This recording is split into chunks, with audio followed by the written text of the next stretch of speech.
Hoje nós vamos concluir aí, né, a nossa última aula, de modo hermenêutica e homilética, uma disciplina diferente, mas são casadas, né?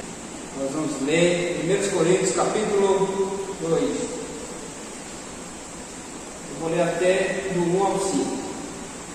Para iniciarmos aí, diz assim o texto: E eu, irmãos, quando fui ter convosco, anunciando-vos o testemunho de Deus, não fui com sublimidade de palavras ou de sabedoria,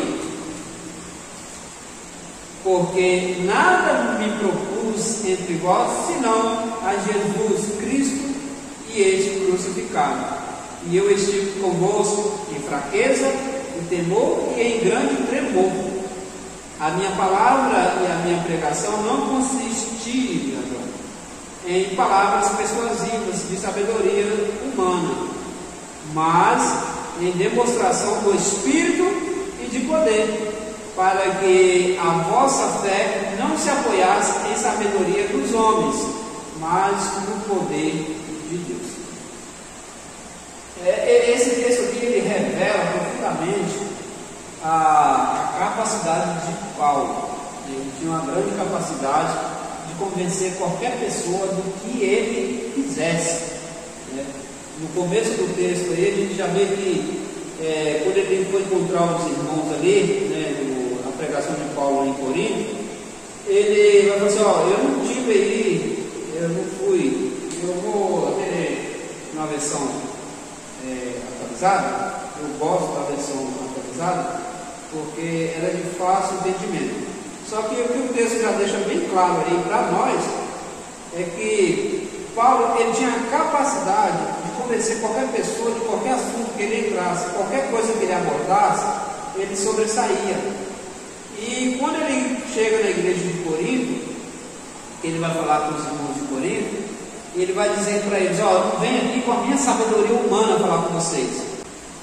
Então ele tinha todo esse cuidado de quando ele ia falar, quando ele ia pregar para o povo, quando ele ia falar a igreja do Senhor, de deixar de lado o homem, né, Paulo, que ele era, e a lhe apresentar o que realmente o sermão, o que a palavra de Deus queria dizer. Você pode ver que aqui mesmo em 1 Coríntios, capítulo 11, ele vai dizer: ó, o que eu recebi do Senhor, eu também vos entreguei. Então, o que Paulo aplicava era o que ele recebia do Senhor. Nós temos que ter esse cuidado. Hoje nós vamos aprender sobre isso, a estrutura do sermão, as divisões e subdivisões. É mais como montar texto de pregação, mas a gente tem que entender que sem hipocrisia nenhuma, sem demagogia nenhuma, sem falsidade nenhuma, a gente tem que ter toda a humildade. Por que eu bati muito nessa tecla de sem falsidade? Porque tem pessoas que chegam ali com humildade ali demasiado, que você vê que é mentira. Irmãos, que eu não sou nada, você já sente, você percebe que não tem verdade ali. A pessoa já está querendo ali se aparecer. E Paulo ele tinha esse cuidado. Paulo ele era um nível muito elevado. Tem gente que nem gosta muito de Paulo, porque as pessoas falam muito de Paulo. Mas quando a gente fala de Paulo, a gente fala da humildade que ele tinha quando se tratava do Evangelho, do cuidado que ele tinha quando se tratava do Evangelho. A gente não pronuncia o nome dele, idolatrando ele, a gente pronuncia o nome dele porque ele foi um exemplo. Estou dizendo que não tenho, mas sempre meus imitadores, como eu sou de Cristo. Existe muito homem de Deus por aí, mas se eu ouvir uma coisa dessa, é muito forte. Num século que a gente vive, onde as pessoas banalizam tudo, as pessoas levam tudo na brincadeira, né? Mas só que ainda existem pessoas que fazem a obra de Deus com sinceridade. E ele vai deixar claro que eu estive convosco em fraqueza, em temor e tremor, ou seja, com todo cuidado, com todo respeito, porque se trata da palavra de Deus. A minha palavra e a minha pregação não consistiram em palavras persuasivas, ou seja, eu não tentei convencer vocês de nada, porque se ele tentasse, ele tinha argumento. Paulo era um nível de pessoa que se ele conversasse com você, um assunto, ele te levava na conversa. Então ele não usou de persuasão e de sabedoria humana. O que ele estava falando ali era sabedoria de Deus, sabedoria do alto, porque o que eu recebi do Senhor era o que ele recebeu do Senhor, ele estava aplicando. Mas a demonstração do Espírito e de poder, para que a vossa fé não se apoiasse em sabedoria dos homens, mas no poder de Deus. Paulo está deixando bem claro aqui o quê? Sirva a Deus e não a Paulo, para que depois vocês olhassem a Paulo tropeçar ou fazer qualquer coisa, vocês falassem, mas não é Paulo que serve a Deus? Não, ele queria deixar bem claro, apoie-se em Jesus Cristo, sirva a Jesus Cristo. E ele, em outras vezes, ele vai dizer também, por acaso fui eu que batizei vocês? Por acaso eu que corri na cruz por vocês? E naquela ocasião, quando vai dizer que é de Paulo, de Pedro, de Apolo, de Jesus, e ele vai deixar bem claro, eu não corri por nenhum de vós. Então, sirva a Deus. Ele tinha todo esse cuidado. E nós que estamos estudando aqui, nós que estamos aprendendo essa lição aí da hermenêutica homilética, a gente está aqui porque a gente tem um cuidado de não fazer nada de nós mesmos. As aplicações que nós fizermos seja totalmente, literalmente, voltada a Cristo. Que o nosso culto venha a ser cristocêntrico, totalmente voltado a Cristo. Então, para entrarmos no nosso livro aí, nós já entramos aí, nós já falamos aí na nossa primeira aula da hermenêutica e homilética, nós falamos de a introdução à hermenêutica, nós aprendemos o que é hermenêutica, que é a arte de interpretar. Aí nós continuamos com a hermenêutica na segunda aula, aí nós vimos a hermenêutica na prática, depois vimos aí também um método de estudo da Bíblia. Na quarta aula estudamos a introdução à homilética, que é a arte, que é a ciência de falar. E hoje nós estaremos estudando e concluindo esse livro com a quinta aula, a estrutura do sermão. Nós vamos aprender hoje como montar um bom sermão e o que fazer na hora de aplicar esse bom sermão. Então a nossa lição é a quinta lição e fechando mais esse conteúdo. Posterior, nós vamos entrar aí no Pentateuco, nos escritos de Moisés, e vamos aprender sobre a Torá. Vamos saber a diferença do que é o Tanakh, o Talmud, a Torá, tudo isso. Se eu perguntar para vocês aqui qual é a Bíblia nos Hebreus, vocês vão me dizer que é? Qual é? Isso mesmo. Não vou falar tudo. Deixar para mais para vocês descobrirem. Depois a gente fala sobre isso. E esse livro mudou aqui. Eu achei um livro muito bonito, mas assim, fugiu do padrão. Pode ficar falando. Não, você tem. É que mudou a outra coisa. Aí, ó. Eu também quero ler esse aqui. Bonito, né? Só que aí nós fugimos do padrão. Você tem um grupo de lápis marrons, e aí vai ficar diferentão lá no meio. Agora vai vir sem aprendido. Bonito. Bacanamente. Então vamos entrar aí no a nossa aula de hoje é a estrutura do sermão, divisões e subdivisões. Quantas vezes a gente já foi preparar um sermão, a gente já escreveu um tanto de coisa, chega aqui e fala nem a metade, né, meu filho? Eu tenho uma dificuldade para seguir esboço, mas é necessário esboço. Isso é coisa minha. Eu começo o esboço ali, aí pela graça de Deus, o que eu for falar ali, eu consigo seguir o que eu dava ali. Às vezes fica algumas coisas bacanas que você anotou, que fica para trás. Você olha assim, nossa, não falei isso aqui. Eu vou até falar isso aqui, mas às vezes eu deixo de seguir. Então é muito importante você seguir o seu esboço, o seu sermão. E isso é interessante. Nós temos que seguir.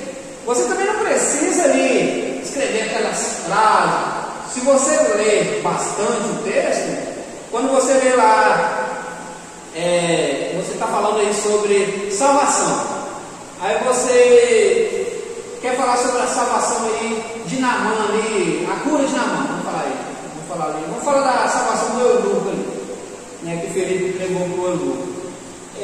Você não precisa contar a história do eunuco ali, escrever a história ali, não, porque Felipe foi teletransportado ali, Deus mandou Felipe até aquele eunuco ali para que ele compreendesse a palavra. Não, você só vai colocar lá o eunuco. Automaticamente você vai lembrar da história. Você vai colocar lá só o nome ali, e é importante isso, porque às vezes você não perdeu o assunto, mas tem um assunto bacana dentro daquela parte que você vai aplicar, que ficou para trás. Aí você vê lá o eunuco. Aí você vai entrar nessa parte ali e vai lembrar de toda a história. Você quer falar sobre qualquer assunto, você só abrevia ali e te dá luz. Então por isso que é importante você ter uma anotaçãozinha. Hoje nós temos os meios eletrônicos, né? Mas o meiozinho de anotação de papel não pode faltar, porque às vezes a gente pode ficar no estreito. Tem pessoas que também dependem muito disso. Isso não é legal, porque se você perder o esboço ali, você o tablet descarregar, o telefone descarregar, você fica na mão. Então você tem que... Eu, por exemplo, eu tenho uma bíblia de estudo mesmo, e às vezes eu pinto ali a parte que eu quero comentar, no texto todo, eu só marco ali as partes que eu quero comentar. Eu não chego a marcar todos. Então, se está pintado ali, então sobre isso aqui eu vou falar. E aí, uma forma também de você não se atrapalhar. Vamos agora passar para a parte da montagem do sermão, né? Todo sermão é composto de divisão e subdivisões. No entanto, as subdivisões dependem muito do estilo do pregador, né? Alguns preferem somente a divisão principal, 2 ou 3 tópicos, porém a subdivisão dão mais força às divisões principais. Por exemplo, você coloca lá, você quer dar um exemplo lá de tipologia de Jesus, por exemplo. Aí você coloca lá a história, coloca lá Jesus, né, algumas tipologias. Aí você vai colocar, por exemplo, lá José. Aí um tema lá você coloca José. Aí você vai colocar depois um subtópico, depois do tópico que você já colocou ali sobre José, você vai colocar ali os acontecidos de José que conferem com a vida de Jesus. Então esses aí são as subdivisões dentro do que você está montando ali. O bacana de você ter esse livro é que quando você for aplicar um sermão para uma pregação, e você necessitar de algo claro, você vai procurar esse livro e vai seguir as orientações que estão aí. Vejamos a estrutura homilética de um sermão. A letra aí, o exemplo número 1. O texto, né? Que é o texto? É a parte ali que você lê. Tem hora que você já está falando até de cor. Essa questão aí do texto e falar de cor, ela é interessante porque a nossa mente, irmãos, ela tem o poder de absorver o que você quer. Como assim, irmão? É assim, ó. Você lê um texto. Se você lê aquele texto para pregar sobre ele, e beleza, e não vai mais comentar sobre ele, você só vai ler, vai pregar, depois você nem você vai lembrar do que você pregou. Mas se você colocar na sua mente, eu vou ler esse texto, e eu vou aprender esse texto, eu vou decorar esse texto. A partir do momento que você coloca na sua mente, aí ele passa a concretizar. Um exemplo básico disso é o quê? Aconteceu comigo uma vez, aí eu estava na ceia, e eu fui ler a passagem muito comum da ceia. Depois eu falei assim, não, eu acho que eu consigo ler isso aí, eu todo mês ler isso aqui. Aí a primeira vez que eu decidi, eu acredito que se eu errei em falar o texto sobre a ceia de Jó ali, se eu errei foi um capítulo, um versículo, ou 2 versículos. E aí eu coloquei aqui na minha mente que eu sabia aquilo de cor, porque toda ceia a gente lê, então é muito comum. E aí o que acontece? E depois eu já não usei mais a Bíblia. Eu falei, não, eu sei esse versículo. E o que é mais bacana nisso, que pessoas me via falando aqui, eu vi que pessoas começaram no caminho. E você pode ver, quem vive uma ceia aqui, você vai ver que a maioria da igreja, hoje, na leitura da ceia, eles abrem a Bíblia, mas eles não acompanham pela Bíblia, eles falam, porque eles decidiram, colocaram na mente deles, que eles sabem esse texto. Por que você sabe o Salmo 23? Porque é o Salmo que você decidiu aprender, mas tem salmos muito menor, que é o Salmo 23, que a gente acaba. Um salmo muito comum também das pessoas decorarem é o 91, né? Aquele que a Bíblia diz: poderes ao Deus, está sobrando contra ele, não descansará direito do Senhor. E assim sucessivamente vai, porque ali a pessoa acha ali. Porque aí fala dos dois, E aí, o que acontece? Se você colocar na sua mente, você consegue. Uma coisa fácil também para decorar é a escrita. Quando você está escrevendo algo, a probabilidade de você decorar é melhor. Mas qual a necessidade de estar escrevendo? Estou escrevendo porque ali, para você memorizar, fica melhor. Então, o texto, quando você vai aplicar, vejamos, quando nós estamos falando de uma estrutura de um texto, de um sermão com a homilética, então a primeira parte é o texto. Você tem que ter um texto para você falar. Aí o assunto. O que é o assunto? É sobre o que você vai falar. Você já vai com o texto aí, mas você já tem um assunto para falar. O título ou o tema. Você vai ter um tema. Geralmente a gente coloca um tema. Tem que falar baseado num tema. Não pode, tem que ter cuidado, porque às vezes a pessoa fala um tema, mas a pregação não tem nada a ver com o tema. Você fica tentando encaixar e não bate. Introdução. Eu gosto muito dessa questão de introdução, porque quando eu vou ministrar a escola bíblica dominical, na minha introdução,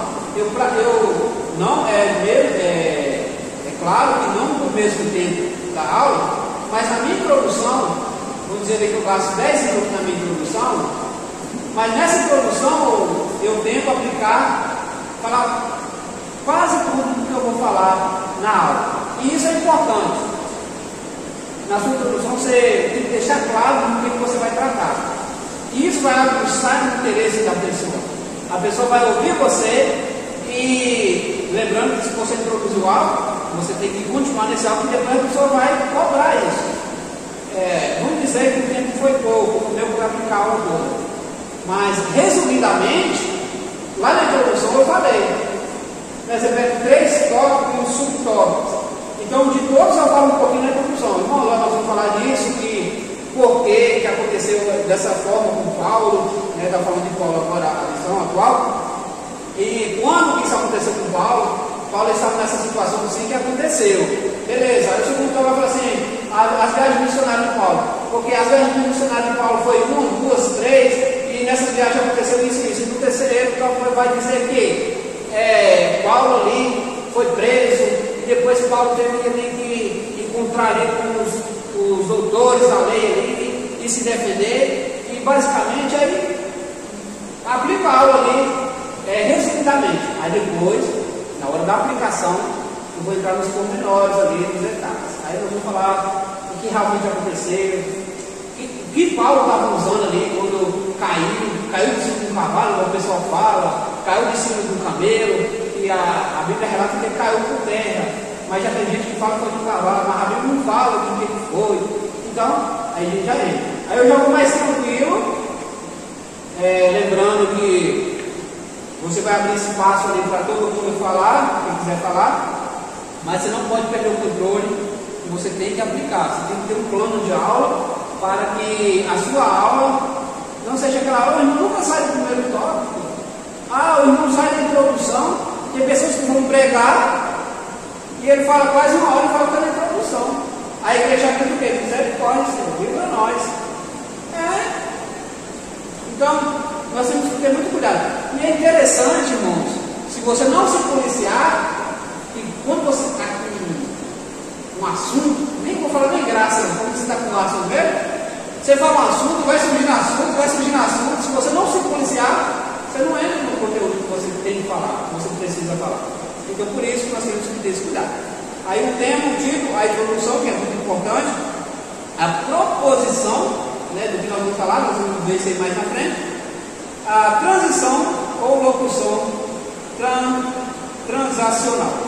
Na primeira divisão aí tem o principal, tem aí dividido certinho aí, cada parte nós vamos ver aqui mais detalhadamente o que significa isso aí. Você vai estar fazendo o tema?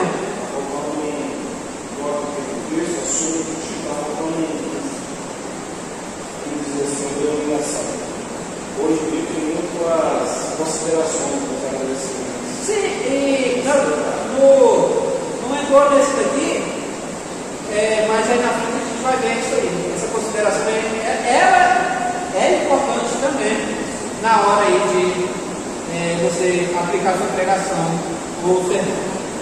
Primeiro ponto aí, modelo de sermão com divisão e subdivisão. Tem a explicação aí que, sem dúvida, é a parte essencial do sermão, porque, além dessas subdivisões, elas são partes essenciais. Tem aí, primeiro você vai usar o texto bíblico, o trecho da Bíblia, aí sugere um 1 Samuel 10, 6, que fala sobre Saul, quando se encheu do Espírito de Deus, o assunto que dá o nome ao conteúdo total. O exemplo, a transformação do Espírito. Aí vem o tema, que é o que dá nome ao conteúdo em discussão, por exemplo, experimentando a transformação pelo Espírito Santo. Então a pessoa usou isso aí como tema.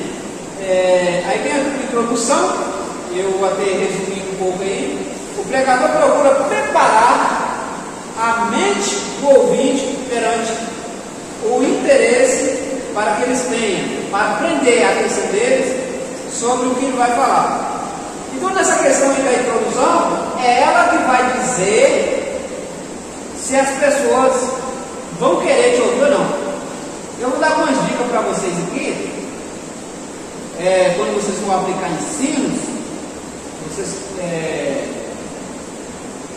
vocês utilizando essas técnicas, vocês vão ver que desperta a curiosidade da pessoa que vai te ouvir.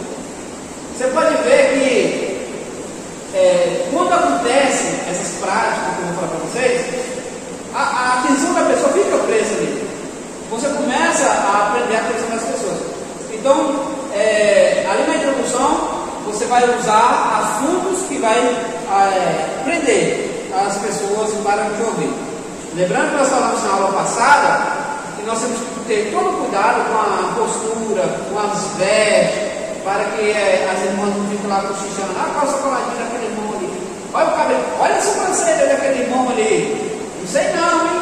É mais ou menos assim, né, Luciano?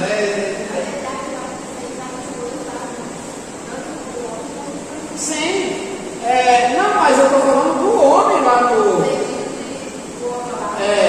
Eu estou falando do homem no púlpito ali, com a sobrancelha fininha, porque dá o que falar. Eu estou falando que a gente cansa de ver. Uma calça coladinha, eu estou falando, mas esse aqui é do homem, não estou falando da mulher não.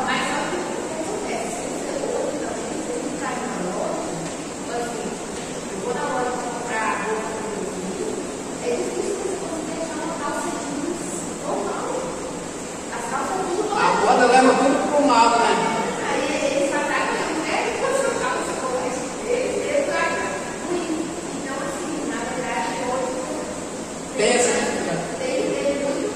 Então, é essa a questão. Aí a pessoa chega lá, um sapato branco, terno vermelho, rapaz, mas aí tira toda a atenção da palavra. Porque o que as pessoas fazem é rir, fazer piada, é quase inevitável. Por isso que na aula passada eu bati muito nessa técnica, para a gente tomar esses cuidados de se comportar bem, não amarrotado. Tem uma coisa que a mulher vê, gravata torta, roupa amarrotada, assim, aquele irmão ali, a vaca mastigou ele. É assim que fala, irmão. Aquele irmão ali foi remoído ali, não sei lá o que aconteceu. Olha como é que está ali o perto do irmão. Tem pessoa que vai pregar e o paletó está abotoado o botão na esquerda. Isso não tem nada a ver com humildade, irmão. Isso é relaxo. gravata, uma lá embaixo, eu fiquei assim, a meia prendendo a calça, vê tudo, irmãos, e aí essas coisas tiram a atenção, a pessoa bagunçada ali, tira a atenção, então nós temos que ter esse cuidado, não é você pagar caro uma roupa para não pegar, não, é vir arrumadinho, sem ser extravagante, tira a atenção, e se não é um problema sério, é você tirar a atenção devida, ou seja, a atenção que era para a palavra, a atenção que era para Deus, você acaba roubando, às vezes sem notar. Como assim? Eu acho que estou aplicando o sermão ali, que está a maior beleza, mas as pessoas estão de olho ali no meu traje, na minha calça que está colada demais. Ou seja, vocês não estão ouvindo o que eu estou falando, vocês estão falando assim, mas como é que será que aquele mundo vai ficar com aquela calça daquele jeito? Olha o sapato que não para. Então, ou seja, vocês não estão me ouvindo, vocês não estão focados. Mas o que é que está causando isso? O traje. Então a gente tem que importar com decência, com todo cuidado, lembrando que nós vamos transmitir algo mais precioso que existe, que é a palavra de Deus. Se tem algo precioso nessa terra, é a palavra de Deus. Aí nós falamos da introdução, o exemplo aí, ter uma vida cheia do Espírito. É o alvo de todo crente que ama o Senhor. Aí continua.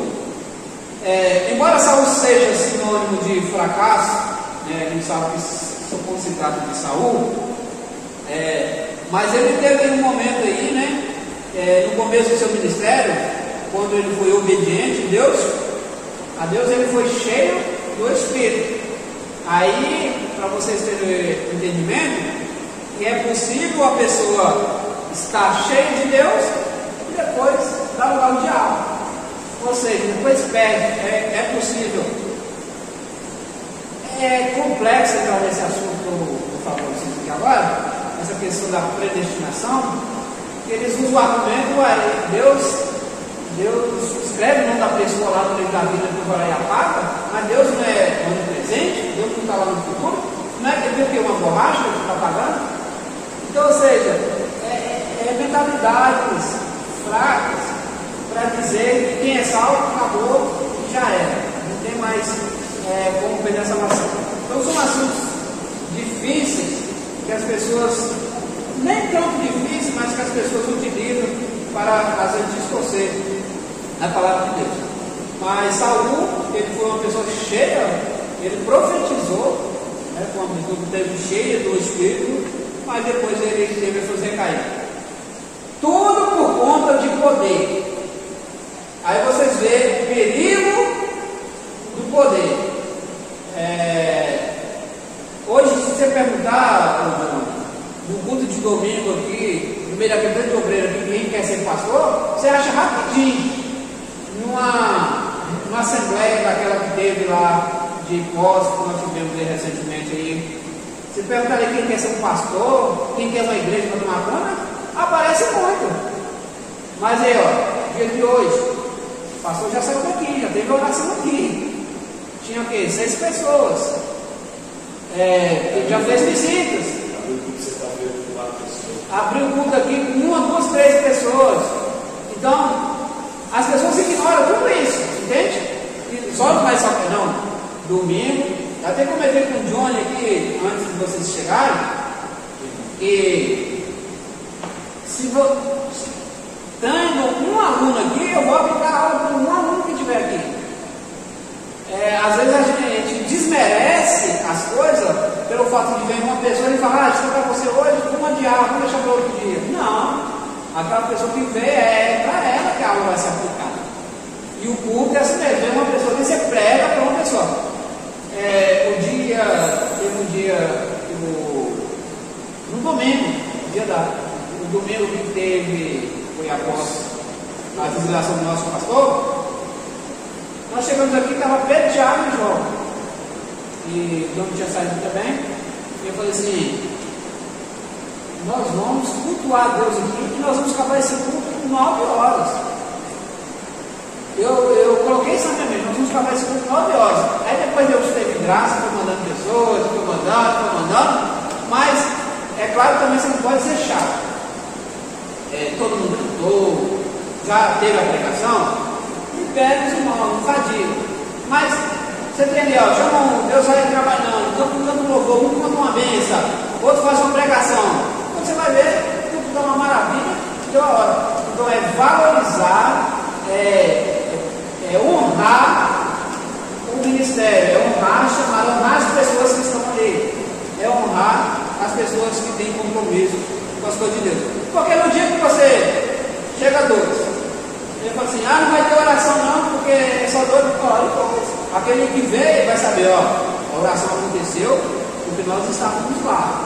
Então pode estar uma pessoa que a oração vai acontecer. Então Saul ele foi cheio aí, né, do Espírito quando ele teve com Deus. Aí tem a proposição, a afirmação do que vai reger todo o desenvolvimento até o final. Por exemplo, como ser transformado pelo Espírito Santo? Ou podemos ser transformados pelo Espírito Santo? Como? Então aí a proposição.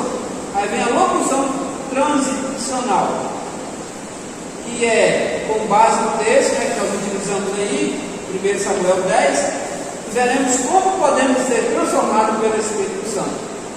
Lembrando que a Bíblia, uma coisa que eu sempre falo para vocês, que ela é análoga, ela se explica, ainda que você tenha confusão no texto, mas você vai achar resposta em outro texto. Uma vez uma pessoa me fez uma pergunta, ela é bem complexa a pergunta. Hoje não para vocês, não é, porque vocês estão estudando essa palavra. Mas quando a pessoa me fez essa pergunta, eu estava começando meu ministério, eu era auxiliar de trabalho, e a pessoa me fez essa pergunta. E eu fiquei encafifado com essa pergunta. A internet não era tão acessível quanto hoje é, e também você não acha, da forma que ele me perguntou, você não ia achar. Eu me fiz essa pergunta. Depois de quase 2 anos eu lendo a Bíblia, eu achei a resposta, não estava procurando. Não estava, já tinha desistido. Não estava procurando. Eu achei a resposta para a pergunta que o moço tinha me feito. Aí na hora eu lembrei. Aí o que acontece? Eu consegui buscar isso aí no futuro, nem foi na hora ali. O que eu quero dizer com isso? Eu quero chegar aonde com isso? Porque a Bíblia ela se explica. Ainda que você acha uma coisa que foi complexa, que a pessoa me perguntou, foi muito complexo. E aí é até estranha a pergunta. Aí só que eu achei, depois eu lembrei. Mas a Bíblia, ela se explica. A Bíblia, ela é tão, eu acredito que eu já comentei isso para vocês, a Bíblia ela é tão especial, ela é tão santa, ela é tão eficaz, que ela não esconde o povo de ninguém. Você pode ver que a Bíblia não tinha necessidade de relatar que Davi foi um traidor, Davi foi um adúltero. Qual a necessidade disso? Qual a necessidade da Bíblia mostrar Moisés matando um egípcio? Um líder, uma pessoa que comandou, eu acho que foi o maior pastor da história, e um pouco mais pastoreou gente, foi Moisés. Qual a necessidade de mostrar que ele tinha matado um egípcio? Qual a necessidade de mostrar tantos erros de homens de Deus na Bíblia? Por que a Bíblia sempre enfatizou nisso? Porque a Bíblia ela não está aqui para esconder pecado no mundo. Ela está aqui para mostrar que Deus transforma o homem. Pode ver que os homens que representou a palavra de Deus, por olhar o histórico deles, tinha assassino, tinha adúltero, tinha prostituta. Olha como que, se você for olhar, é até contradizente. Mas a gente vai entender que, se você for olhar a história de Jesus, por exemplo, o nascimento de Jesus, vai totalmente contra os costumes judaicos dele. Se você for olhar certinho, Ruth não podia entrar, a prostituta lá não podia entrar. Quem era a prostituta? Raabe, Tamar, filho de Judá, certo? É isso? Oi? Tamar de Judá, porque aquele falou que foi de Judá, aquele falou de Judá. Tem outra Tamar, só que essa daqui está falando de Judá, que tem a parceria. Oi? Isso. Isso. Aí tem, mas como ele falou, era porque essa aí tem história. Qual foi a história de Tamar? Tamar, ela tinha uma promessa a ela e depois Judá quis passar a perna nela, só que aí depois ela passou a perna nele. Tem muita coisinha assim que a gente quase não está sabendo, mas a história é bacana, tá?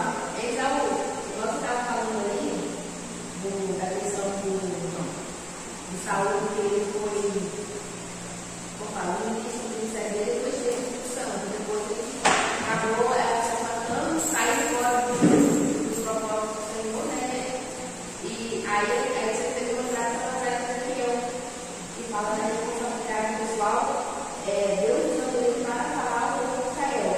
Mas olha só, aqui é Ezequiel 18:24, ele vem falando várias coisas ao povo, ele fala assim, mas desviando-se os justos da sua justiça e cometendo a iniquidade e fazendo conforme todas as abominações que faz o ímpio, porventura viverá, de todas as suas justiças que fizer feito, não se fará memória. Na sua transgressão, como transgrediu, no seu pecado, como pecou, mesmo morrerá. Então, assim, tem pessoas que aqui têm iniquidade. Está na igreja aqui. Eu logo quando eu estava iniciando o canal, que sempre foi voltado para a estudo bíblico, eu tenho um vídeo sobre isso aí. Eu tenho um vídeo que não está no canal, eu acho que ele está até no Facebook, foi o primeiro vídeo, todo fechado, todo traído ali, falando, né, todo inseguro. Só que aí depois a gente vai se soltando. Mas eu tenho um vídeo sobre o juízo começará pela casa de Israel. E tem um vídeo também falando sobre que Deus não tem na verdade esse daí, que o juízo começará pela casa de Israel, onde Deus não tem prazer na morte de ninguém. Por que morrem as pessoas? Por que pessoas, até pessoas inocentes, morrem? Por causa de pecados de pessoas próximas ali, que transgridem, e o pecado, ele é igual um efeito dominó. A pessoa um pouquinho aqui, quando você vai ver, ele é uma bola de neve. Ele não causa ali um dano só na pessoa ali, causa em todos que estão à volta. Por isso que aí você vê tanta pessoa inocente acaba indo por conta de uma. Deus não vinga de ninguém. A culpa é o que você acabou de ver aí. Nosso Deus, ele faz justiça? Faz. Mas aí não é porque ele está irado ali, que está matando as pessoas. Não é, é o pecado. É o pecado ali que faz isso. Lê esse texto que você leu novamente. Olha que forte isso. Mas desviando o Senhor justo da sua justiça e cometendo a iniquidade e fazendo conforme todas as abominações que faz o ímpio, porventura viverá? De todas as suas justiças que fizer feito, não se fará memória. Na sua transgressão como transgrediu, e no seu pecado como quem pecou, neles morrerá. Fala a referência. Ezequiel 18:24. Ezequiel 18:24. Gente, qual é o ditado muito comum aí? E é bíblico. Agora que eu cheguei isso aí, agora que eu aprendi isso. Ó. Um ditado popular aí. Ó. Você pode fazer 1000 coisas boas, mas se fizer uma ruim, todos vão lembrar da ruim. Então isso não é novo, é bíblico. Viu aí agora? Ó, de todas as coisas boas que o pessoal sempre fez, ninguém lembra. Mas faz uma coisa ruim, está escrito aí. Vocês entenderam dessa forma também? Olha que bacana aí, todo mundo acha que igual provérbio popular. Não é nada provérbio, é bíblico isso. É Bíblia, ó. Você pode fazer a coisa por favor. E esses homens, a qual nós estamos falando aqui, por exemplo, aqui Saúl, e teve outros também, Roboão, teve pessoas que não eram nada, gente. E Deus ergueu, só que depois estavam no poder, fizeram o quê? Não, agora eu sou o Deus aqui. Eu sou o poderoso aqui. Eram pessoas que Deus levantou. A mesma coisa aconteceu com Davi. Davi não era nada, Deus ergueu ele. Só que aí o que aconteceu com Davi? Ele se humilhou. A diferença é que ele viu que ele estava exaltado demais. Porque a pessoa, para chegar a esse nível que ele chegou, é muita exaltação, é muito eu mesmo, é uma coisa muito voltada ao homem. Só que o que aconteceu? Ele reconheceu. E isso é o bacana. E Deus, ele é longânimo, ele é perdoador. ele está pronto a perdoar, mas a pessoa tem que, né, expor ali a locução, com base no texto que nós falamos, um tópico.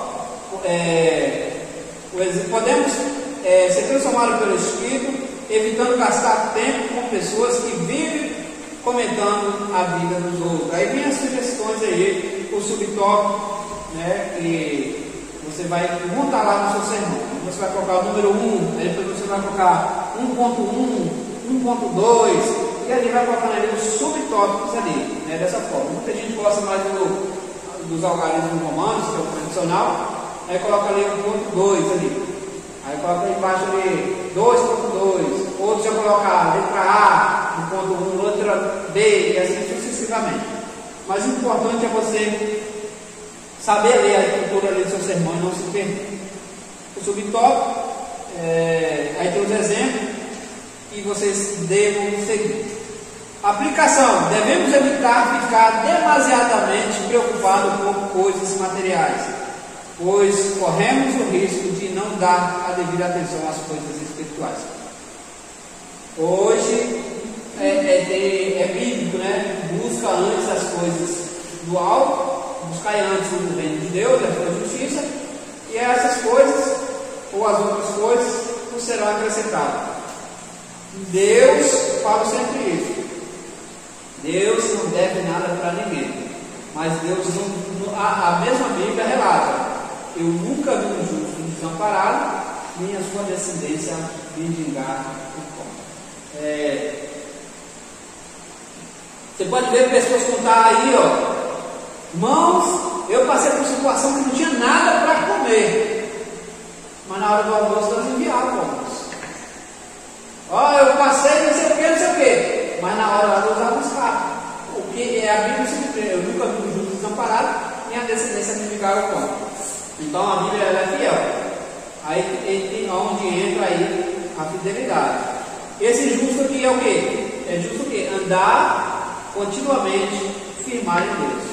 Quando se fala dessa justiça, é bem aplicada aqui agora, essa questão de justiça, porque a mesma Bíblia fala que não existe um justo sequer.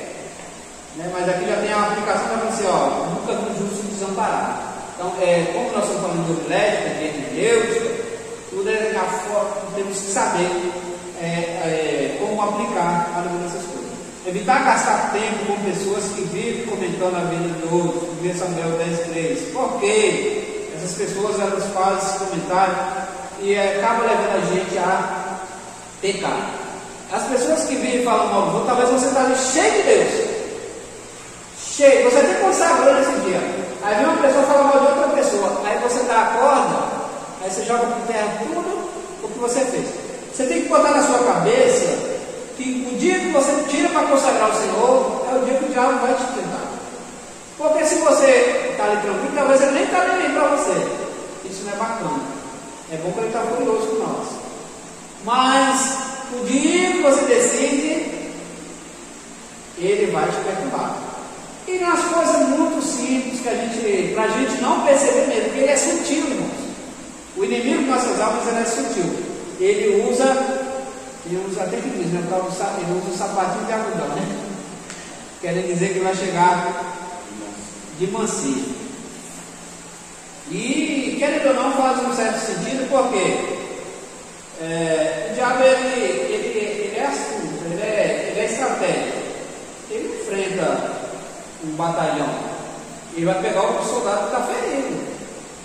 Ele trabalha dessa forma, o soldado está maquiado, ele não pega de frente todo mundo que está ali revestido ali da couraça, da armadura, do capacete. Passo a passo da elaboração do sermão. Na frente aí. Anteriormente vimos como o sermão é dividido. Agora veremos a elaboração do sermão. O assunto é por onde se dá o início ao sermão. Ele serve para despertar o interesse da pessoa e dar nome ao conteúdo geral do que vai ser falado. O assunto deve estar dentro do texto e ter relação com o sermão que vai ser pregado. Por isso, o assunto é de suma importância. O assunto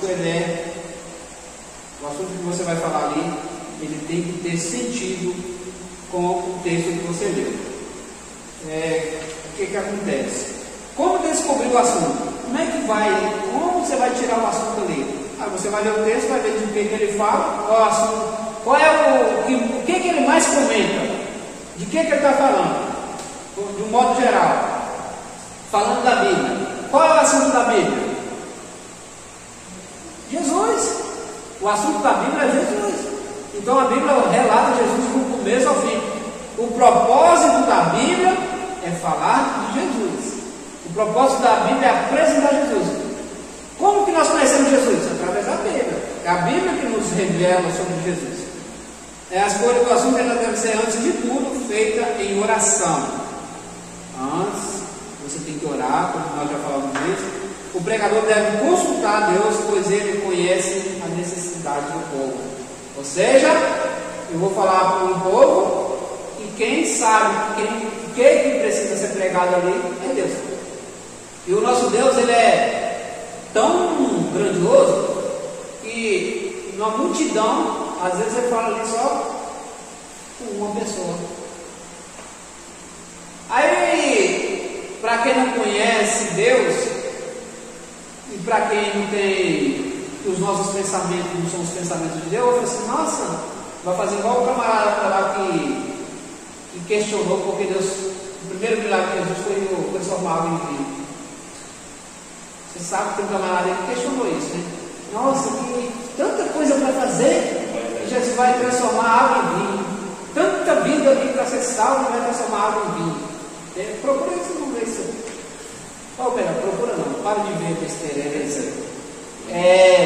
E aí, numa multidão, Deus fala com uma pessoa só. E aí?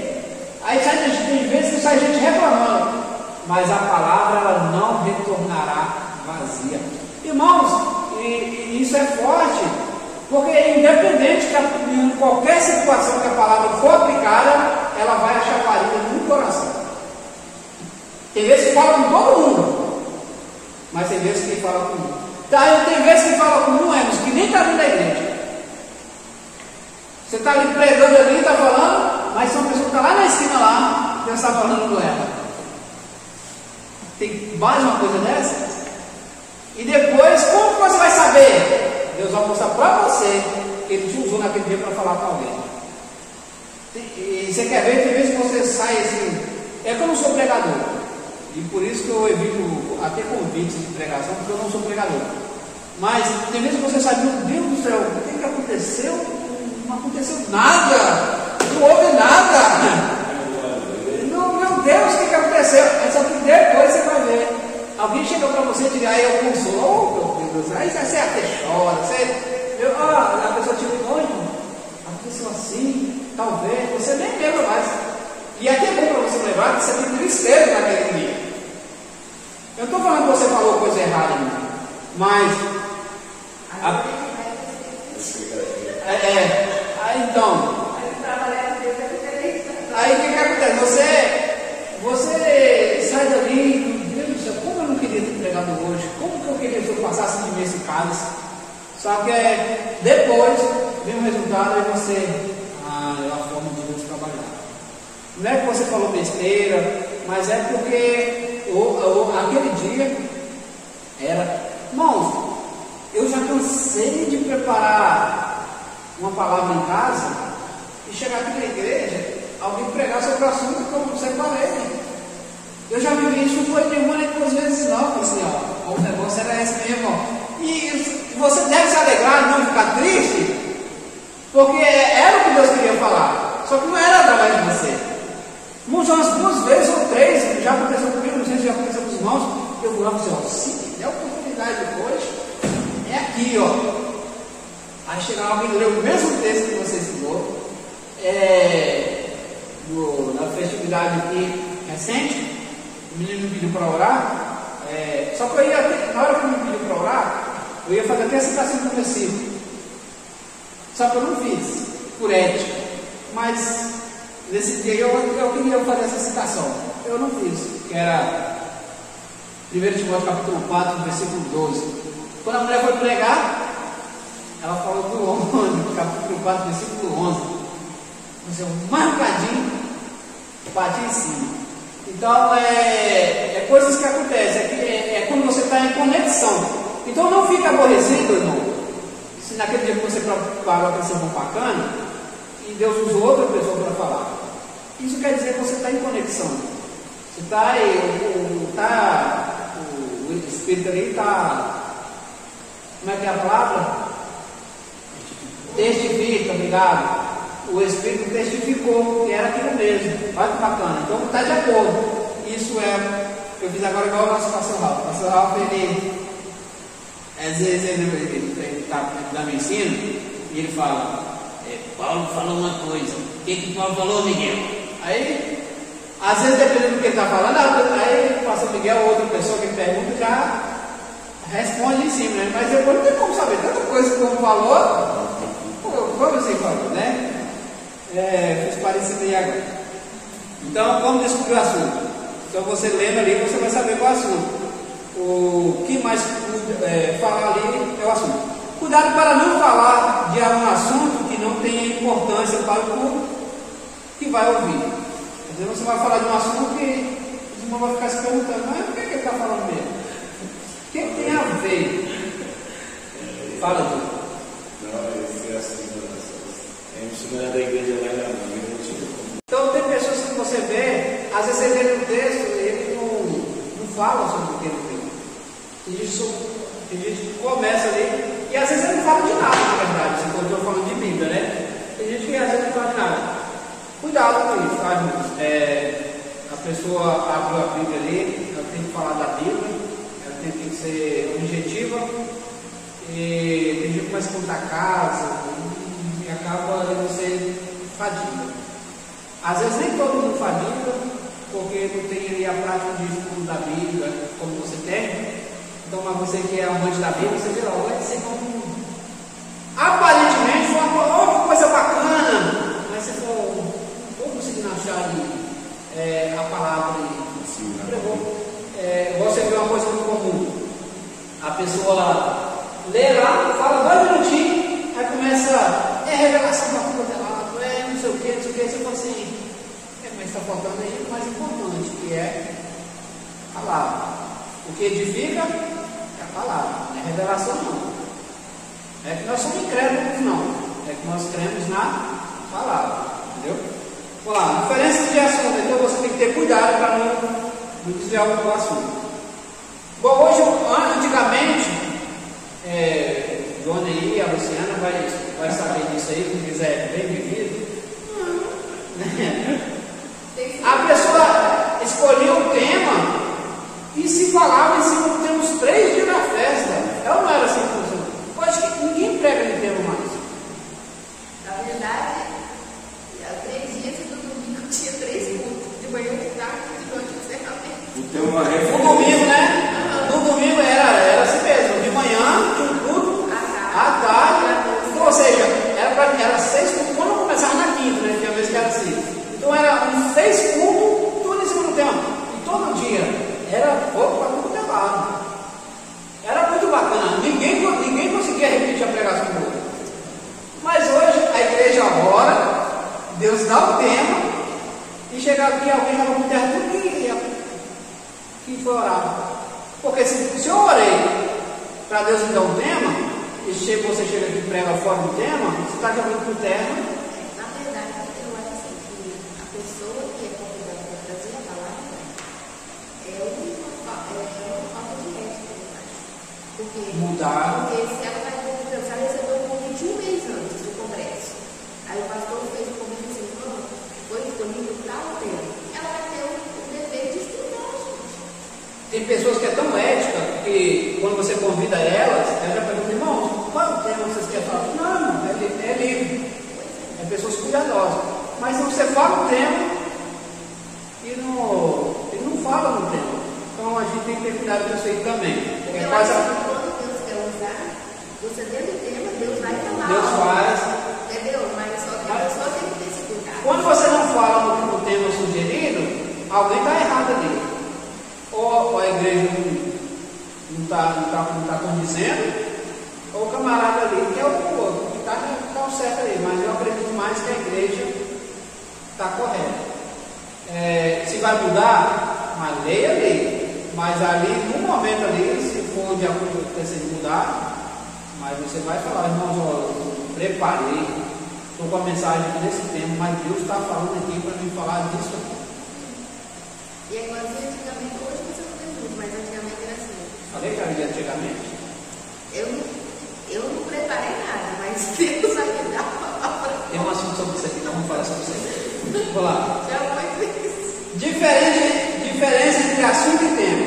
Embora haja semelhança entre assunto e tema, os dois são completamente diferentes, pois o assunto é geral, é tudo. Ou seja, a Bíblia apresenta quem? Jesus. Então o assunto da Bíblia é Jesus, o assunto geral da Bíblia é Jesus. Então a diferença é essa, o assunto ele é geral, enquanto o tema ele é mais limitado. O assunto dá nome ao conteúdo total, enquanto o tema dá nome ao conteúdo em discussão. É mais ou menos assim, Jesus é o assunto principal e o tema seria salvação. Não fica legal assim? Jesus é o assunto principal e o assunto é Jesus. E o tema ali é salvação. Então, que Jesus é salvação. Então, o assunto principal é Jesus e o decorrer o nome, o conteúdo aí é salvação. O que Jesus é? Salvação. Então, esse é o conteúdo. É uma aplicação bem bacana. Procure uma palavra que é usada várias vezes no trecho, porque pode dar nome ao assunto. Então, o seu assunto vai ser aquele que mais enfatiza. Se é sobre salvação, é perdão, é sobre profecias, sobre pregação. Então, o que tiver mais ali é que vai ser o seu assunto. Então, copiou? O seu assunto vai ser o que mais foca. Porque o assunto é o quê? O assunto é o que mais trata, é o que mais enfatiza. Isso é o assunto. Enquanto o tema você vai sugerir ali, você vai procurar ali no meio. E tem um exemplo aí de Jesus conversando lá com os principais lá e usando ali o livro de João, onde Jesus ali pega meio pesado para aqueles homens ali. E conhecereis a verdade vos libertará. Mas como extrair esse assunto geral desse texto? Outro método muito bom para determinar o assunto geral do texto é procurar palavras repetidas, que são praticamente sinônimos, ou seja, tenha o mesmo sentido dentro do texto. No texto que escolhemos, vemos que os judeus não entendiam o que Jesus estava revelando a eles. Então, que Jesus fala ali num assunto ali que Jesus falava que ia sair, eles não iam encontrar Jesus, eles não iam ver para onde Jesus ia, eles não conseguiriam entender do que Jesus estava falando. Assunto é a base mais ampla do texto. O tema é uma particularidade do assunto. Então, qual é mais importante? O assunto ou o tema? O assunto sempre vai ser mais importante. Aí tem o texto, né? O que significa texto? O corpo, no tópico 2 aí, ó. Contexto, o que é o contexto? Contexto imediato. O contexto imediato ele se encontra antes e depois do versículo. Eu tenho ali o que eu li, e ali vou ter o meu texto, vou ter o meu contexto. Resumindo, o contexto. Nós já aprendemos até sobre isso também. Nunca se utiliza um texto isolado, um versículo isolado, para afirmar uma verdade. Então, ou seja, eu não posso extrair uma verdade junto com o versículo, ele não tem essa capacidade de trazer uma verdade sem contexto. Mas você está dizendo aí que o contexto não, mentira? Não, eu estou dizendo que o texto ele jamais vai extrair todo o conteúdo, toda a quer dizer. Então, às vezes, nós tiramos coisa, às vezes acontece a pessoa tirar coisa que, verdades de um texto que ele não está dizendo. Então, ou seja, ele não está dizendo aquilo que aquele tanto de verdade ali que você quer aplicar. Não é. Eu tenho que ter esse cuidado. Então, como que eu vou saber, como que eu vou discernir isso? Com o contexto. Existem coisas óbvias na Bíblia, por exemplo, eu acho que o texto de ouro da Bíblia, que eu já falei para vocês, qual é o texto áureo da Bíblia, ali contém verdades absolutas unicamente nele, né, que é João 3,16, porque Deus é um mundo de tal maneira. Então, ou seja, ali é o texto já. Então, ali ele vai dizer, porque Deus é um mundo de tal maneira, que Deus é o Filho unigênito, para que todo aquele que nele crê não pereça, mas na vida dele. Então, aqui é uma verdade absoluta. É algo que eu estou extraindo ali que realmente é aquilo. Só que aí não me dá a base, no contexto dele vai me dar a base do porquê daquilo. Ele vai dizer, vai praticamente repetir todas aquelas palavras ali no seu texto e seu contexto. Amém? Está aí. E pensa. Aí tem o contexto imediato, introdução, nós já falamos, aí é meio que repetitivo agora, mas eu vou focar nos assuntos mais que a gente não abordou ainda. Tem introdução, se vivermos crendo no que Jesus é e não somente no que Ele faz, é possível viver como um cidadão dos céus quando nós cremos no que Ele é e não no que Ele faz. Mas isso aqui tem que ser de verdade. Tem pessoas, irmãos, pega isso aí. Tem pessoas que falam assim, tem gente que só vai para a igreja para pedir as coisas a Deus. O que você acha disso?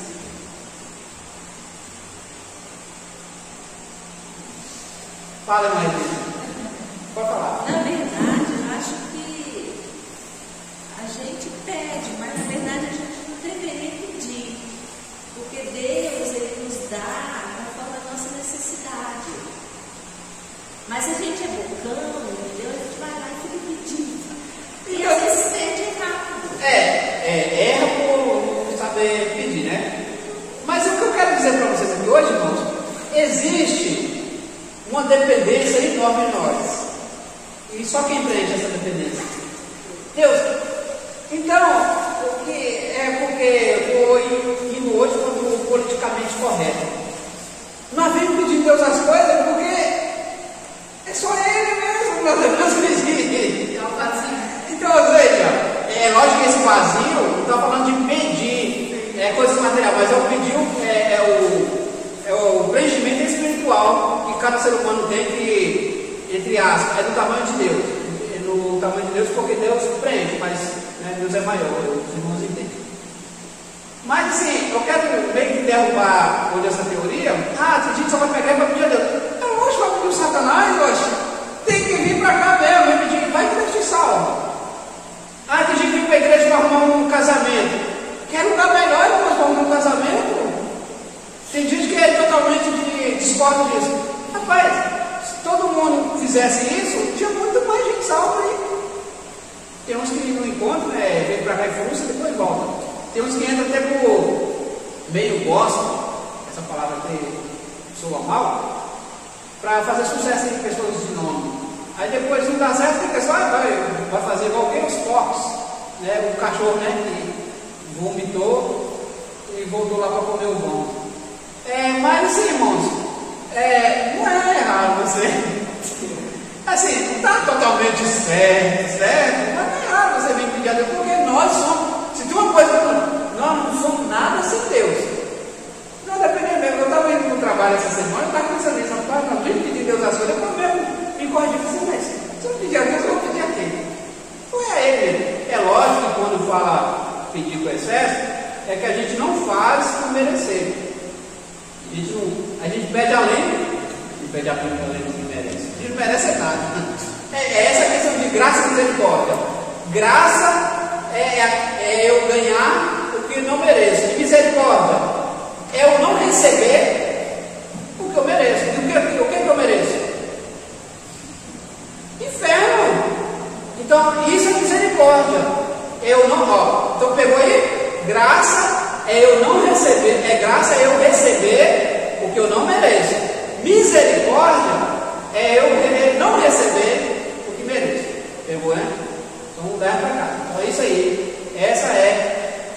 a diferença entre graça e misericórdia. Graça Deus dá agora. Nada não merecendo, mas a misericórdia ela vai além. Fala, jovem. Dá um exemplo. E eu teria uma assunto deles. Sim, é pregador. Questão da oração. Você for a Deus, de detalhes. Vamos ter detalhes a Deus. Não só peça, de detalhes. Tem que saber o que está pedindo a Deus. Vou dar um exemplo. Se você pedir um iPhone 10 e lança um 11, você vai pedir um 11, você não pediu 10, porque é um 11. Eu dei esse exemplo, né? Então, o que eu digo com isso aqui? Fazer tão voto com Deus, só eu estava trabalhando. Eu disse: Deus, minha esposa não está trabalhando. Eu preciso de um emprego. E eu falei para Deus: eu quero que ela trabalhe na época. Eu vi verdade. Eu quero na época. Passou um ano, depois ela ficou lá. Tá, então, vai fazer um ano que você tem agora.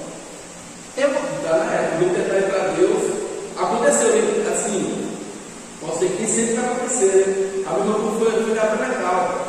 Até o dia que nós nesse tempo aí, trabalhar na roça, e passei de vida na Natal, não lá na cidade, passei de frente assim. Olhei a Deus, era simples, né? Ali no carro, lá no carro. Eu disse: começa a ficar calmo. Uma paz maravilhosa. Ó, lá na minha mente, já olhando. Deus, eu creio, um dia eu quero ser mais. Olhei assim dessa forma. Depois de uns 3 anos, não aconteceu. Eu estava lá dentro. Tem dias que a gente está inspirado. E quando você está inspirado, a profecia que você pronunciou naquele dia é igual, é muito certo. Eu já até discordei de coisa parecida assim. Uma vez, uma pessoa chegou para outra e falou assim: eu não estava. Acho que estava querendo uma pessoa, né? Uma namorada.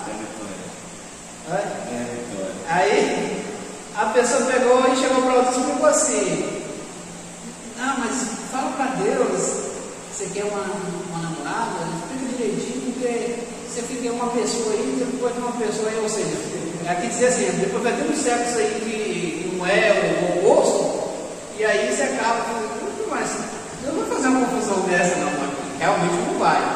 Só que aí o que acontece? Porque o Espírito Santo, ele converte ali o que você quer.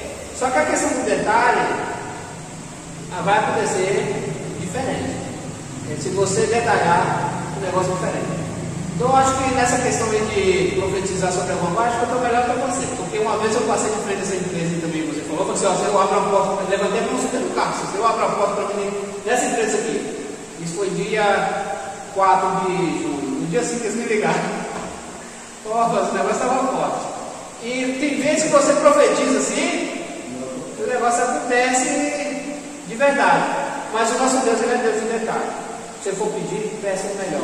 Mas faça, lute pelo melhor. Eu também não é pedir o melhor e trabalhar para ter o pior. Trabalhe para ter o melhor. Porque eu falei no começo, a sua mente vai trabalhar de acordo com o que você quer, com o que você almeja. Se você tem um cronograma ali de vencer ali, de estratégias, de metas, então você vai trabalhar em cima dessas metas e você vai chegar. O texto, né, que compor, nós já falamos, texto imediato, que encontra antes e depois do versículo. O contexto geral, que é a visão geral do capítulo, livro, a leitura da Bíblia. O pregador deve sempre procurar conhecer o contexto geral, pois não é raro, às vezes, que o texto sozinho está isolado no seu contexto. Acontece muito. É a mesma coisa que ler Provérbios. Tem hora que está contando uns assuntos bacanas de Provérbios, quando você vai ver, já contou uma coisa que não condiz ali, isso é outro assunto já. Então, mas o que quer dizer, Provérbios, ali não é livro histórico, ali não é profético, ali é provérbios que somam, é inspirado por Deus, que usa a nossa vida, mas ali, se você for pregar em Provérbios ali, olhando dentro do contexto, dependendo ali, você vai falar no versículo uma coisa, no versículo de baixo vai falar outra coisa totalmente diferente.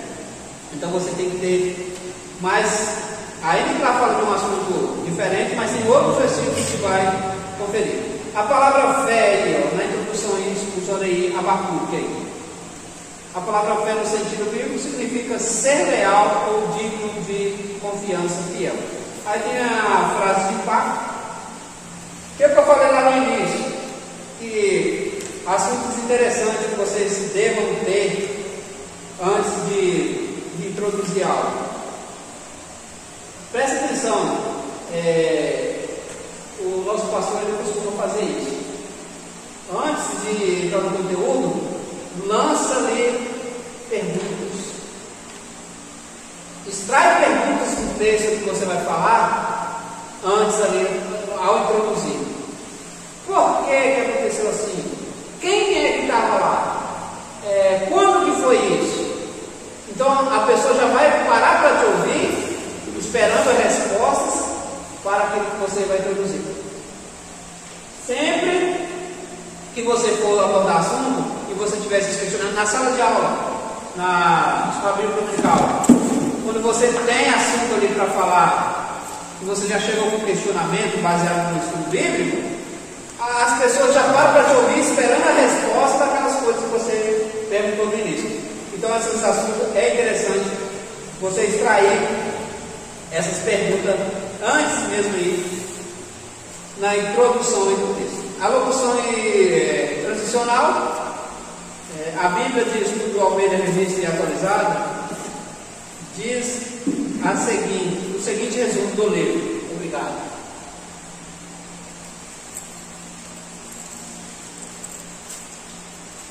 O livro de Abacuque é um diálogo de Deus e o profeta, dividido em 3 sessões. O profeta compreende como Deus pode usar alguém mais ímpio que Israel para oprimir o seu povo. Deus alerta Abacuque que Deus ia castigar Israel, e ele chega ao entendimento e consegue compreender como Deus faz isso. O justo viverá por sua fidelidade. O tema, como eu já falei para vocês, é assunto aí que vem repetindo, mas eu vou extrair daí só os assuntos que eu acho que não foi abordado ainda, Trazendo o tema é o quê? Ele traz a ideia, do que você vai falar, do assunto ali, da posição técnica ali, do que você vai aplicar. A introdução prepara a mente dos ouvintes e prende. Como que faz isso? Preparando ali uma pergunta retórica ali, mas que precisa de uma resposta no decorrer do que você vai falar. Façam perguntas. Essa questão de perguntas, eu já até sugeri para alguns irmãos, eu até conversando com vocês, eu até falei sobre isso. Quando você vai lecionar, ou quando você vai aplicar um culto de ensino ou uma escola bíblica, essa questão das perguntas, elas são muito importantes. Elas são muito importantes. Porém, entretanto, todavia, direcione a pergunta para pessoas que você acredita que vai responder. Evita, às vezes, fazer pergunta para pessoas que não têm resposta. Tem uma pessoa que não participa, não fala, não conversa, use perguntas para aquela pessoa que você tem certeza que ela vai responder. Porque tem pessoas que não gostam de perguntar. Às vezes ela deixa de vir na sua aula porque você pergunta. Já tem outros que gostam de participar. E isso você tem que ter esse cuidado também. Fazer perguntas. Faz as perguntas mais óbvias para aquela pessoa mais tranquila. Você já sabe que é uma pergunta que tem a resposta, todos já têm a resposta. E aquele mais descolado, aí você já faz as perguntas mais complexas. Eu conversando com o Emerson até falei, você que estiver, igual eu estou falando para o obreiros aqui agora, você estiver dirigindo o culto, evitem fazer pergunta para obreiros no meio da igreja.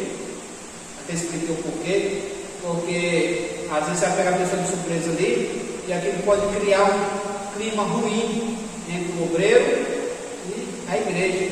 Não é porque a pessoa não sabe, mas às vezes eu pergunto um assunto para o dono aqui, talvez ele até escutou aquele assunto naquele dia, mas pelo fato de eu fazer a pergunta aqui, ele levou um barco do nada assim e ficou sem ação. Aí assim a pessoa falou, não sabe responder quem é os 12 discípulos, que realmente pode fazer pode. Sem nome, varão, senão vai sair ali. Então, irmãos, pegou isso aí, você tem esse cuidado. Evita as pessoas que estão na frente de trabalho, evite fazer perguntas para essas pessoas no horário que está todo mundo nele. Ainda que você queira fazer uma pergunta para alguém, a pessoa ela demonstra às vezes que tem aquele conteúdo em mente, ela demonstra que sabe. Aí você pode perguntar. Se eu sei que você vai me responder, eu te pergunto. Se eu tenho dúvida que você vai me responder, eu deixo para a igreja. Irmãos, o que vocês acham disso? Quer falar, Fulano? Não quer falar? Porque, como a pessoa está entendendo a colocação que eu estou fazendo, é para não causar uma má impressão da igreja com aquela pessoa que está na frente. Às vezes você pergunta, a pessoa fala, não sabe quem estava lá com Jesus orando lá na oração lá do monte lá. Que obreiro é esse? Mas não é, irmão, é porque ali, irmão, tem uma pessoa que leva um choque ali. E eu lembro de uma vez, o pastor estava fazendo uma pergunta sobre, eu não sei o que era, só que eu tinha um versículo na mente ali, estava certinho, eu preparei o versículo. Só que aí a pessoa que perguntou antes de mim falou o versículo que eu ia falar, não vai na minha vez, o que eu ia falar? Perdi. Então, a gente tem que ter esse cuidado aí também. Você que está lecionando, você que está pregando e quer que os irmãos participem, conheça seu público ali. Você sabe que tem uma pessoa que conversa mais? Pergunta mais a ele. Você sabe que tem uma pessoa ali querendo atrapalhar a sua aula? Pergunta a ela também. Entende? A pessoa está ali, você sente que a pessoa está atrapalhando a sua aula, você, irmão, me ajuda aí. Como é isso aqui? Aí ele não pode te atrapalhar também.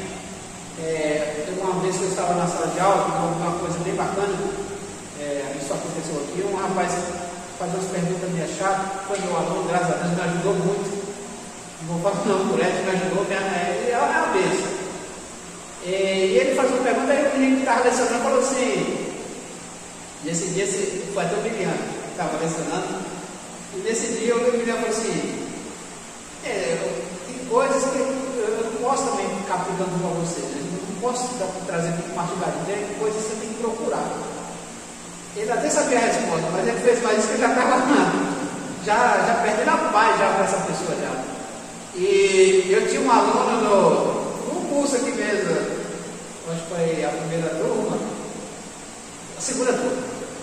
E ele começava com outra, falou, hoje eu vou colocar fulano no estreito. Ele falava, vai, que esse irmão que era chato. Mas eu gostei. Depois eu fui conversando com ele nas aulas ali. Eu me preparava para lecionar para ele, porque ele era bem chato. E hoje ele até ajuda bastante ele. É uma bênção. Mas você vai encontrar isso. Mas aí a gente tem que ter esse cuidado. Você que é espiritual, você tem esse cuidado de não constranger as pessoas que estão na frente ali. Tem que ter todo esse cuidado aí. A introdução é preparar a mente dos ouvintes, né? Você vai preparar algo bacana. O apóstolo Paulo nos dá um grande exemplo quando em Atenas ele viu o altar por nome de Deus desconhecido. Eu acho que os irmãos já viram lá o vídeo sobre isso aí, né? Que eu gravei lá o vídeo sobre o Deus desconhecido. Quem não viu, olha lá a colocação que Paulo faz sobre o Deus desconhecido. Paulo chega para o pessoal e fala assim, eu tenho notado aqui que vocês é um povo muito apegado às crenças, muito religioso. E eu tenho notado ali um Deus que vocês adoram por ali, que vocês não têm conhecimento, que é o Deus desconhecido. E aí ele explica a situação desse Deus. Eu quero falar para vocês desse Deus aí. E lá nesse vídeo eu conto a história, como que Paulo chegou, qual o conhecimento que Paulo tinha sobre aquele altar. Continuando, pois esses que adorais sem conhecer, precisamente aquele que eu vos anuncio.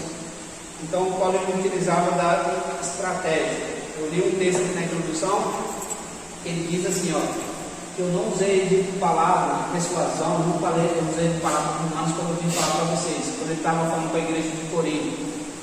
Mas sim, ele falava ali o que ele tinha recebido do Senhor. Senhor, do Cristo, do crucificado.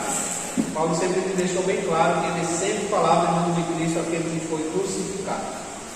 Então, a introdução deve ser bem breve. Como eu disse, a introdução ela não pode tomar o tempo da palavra. A sua introdução, ela é uma introdução, ela não é o que você vai falar, ela é parte do que você vai falar. Então você tem que ser objetivo, tem que ser rápido nela. As saudações não devem ser extensas. Foi o que o Johnny questionou no começo.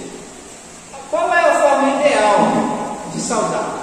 Você chegou, assumiu o culto, vai falar para a igreja, saudou os irmãos ali, a paz do Senhor, igual a Regina gosta de falar, paz do Senhor. Falou isso aí, já pede a igreja para abrir o texto a qual você quer falar. Enquanto a igreja procura o texto, você faz as considerações, os agradecimentos desde já.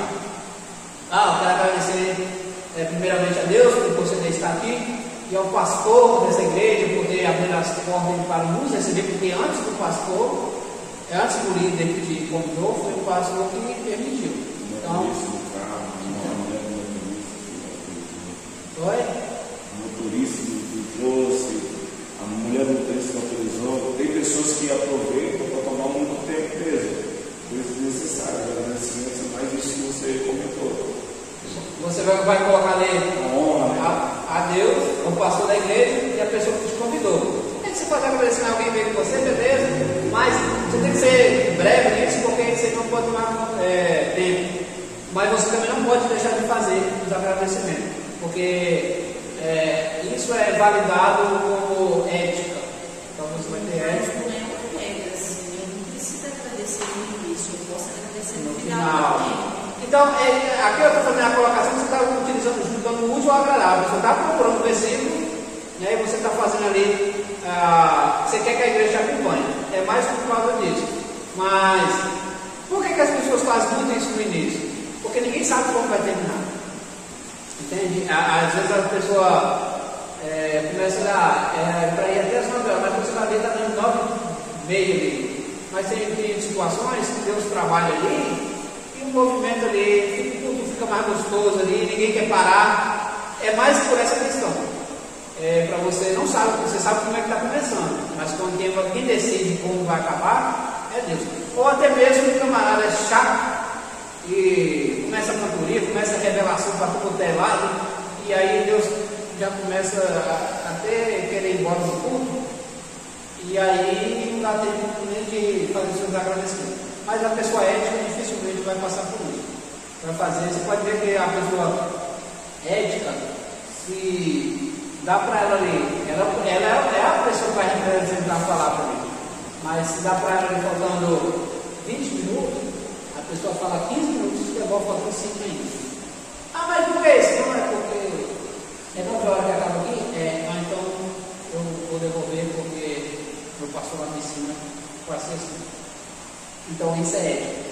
E hoje é uma coisa que está raro, tá? Ética. Você procura isso, tudo isso Deus é louvado. Olha que coisa, nisso Deus é louvado. Quando você chega aqui, a pessoa é um congresso, mas é lógico, festividade, o nosso horário de terminar o culto é 10 horas. Isso é inevitável. No sábado, na sexta do sábado, isso é inevitável.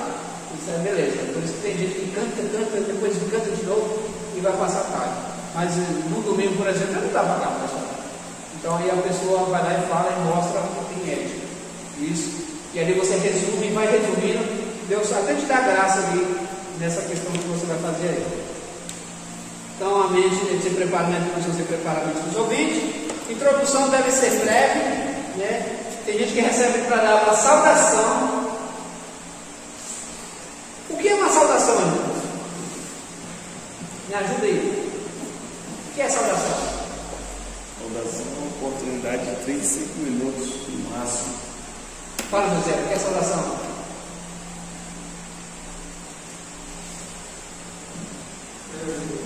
Oi?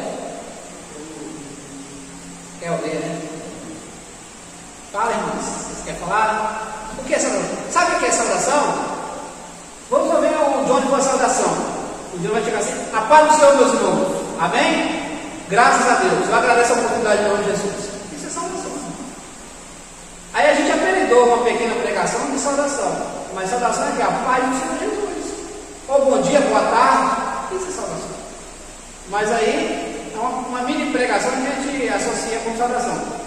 Então, se você vai dar uma saudação, uma mini pregação, 5 minutos, estourou, o pastor disse, você já está sendo chato, está sendo enjoado, está atrapalhando tudo. 5 minutos. Se passar de 5 minutos, você está atrapalhando tudo. Porque a gente associou a saudação a isso aí. Mas no mais, você vai falar: meus irmãos, a paz do Senhor, estou muito feliz com Jesus. E glória a Deus, e Deus seja louvado. Amém? Mas tem gente que quer expor sabedoria. Em 5 minutos ele quer mostrar que ele sabe em 5, 10 anos, irmão. Aí é onde já entra a pessoa querendo ofuscar a glória que não é dele. Ou seja, vou falar um pouquinho aqui, mas o pessoal vai lembrar mais de mim do que do pregador. Então a gente tem que ter muito cuidado. Eu falei para vocês aqui que no dia, no sábado aqui, que me chamaram para orar, me deu vontade de citar um versículo, mas aí a ética falou mais alto, eu falei assim: me chamaram para orar, ou para citar versículo. Foi chamado para orar. Irmãos, leva isso a sério. Vocês levarem isso, vocês vão ver o quanto Deus vai honrar vocês. Vamos ouvir o irmão aqui que vai cantar um louvor. Aí, Johnny. Antes de eu cantar um louvor aqui, irmãos, eu gostaria de ler um versículo aqui. Eu também gostaria de contar uma bênção. A bênção você pode contar, mas se você contar a bênção, irmão, eu fui chamado aqui para. Aí você tem que escolher. Chamado para louvar, mas tem uma bênção para contar. Eu posso contar a bênção? Amém. A pessoa que é ética, ela fala assim: eu agradeço a oportunidade para a bênção.